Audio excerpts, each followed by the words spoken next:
In 1985, two young British climbers, Joe Simpson and Simon Yates, set out to climb the towering Ciula Grande in the Peruvian Andes. Few had dared this route before. It was dangerous, icy, and unpredictable. But Joe and Simon were determined to make history. The climb up was brutal but successful. They reached the summit, exhausted but victorious.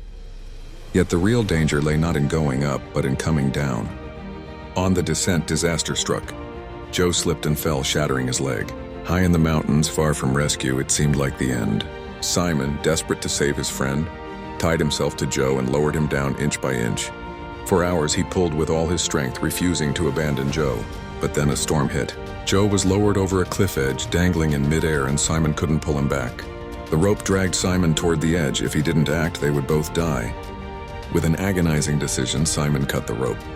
Joe plummeted into an icy crevasse. Alone and believing his friend dead, Simon staggered back to camp. But Joe was not dead. Broken, freezing, and trapped in darkness, he refused to surrender. With sheer willpower, he crawled and dragged himself across miles of ice and rock, surviving on almost nothing. Days later, near death, Joe crawled into camp. Simon could hardly believe his eyes.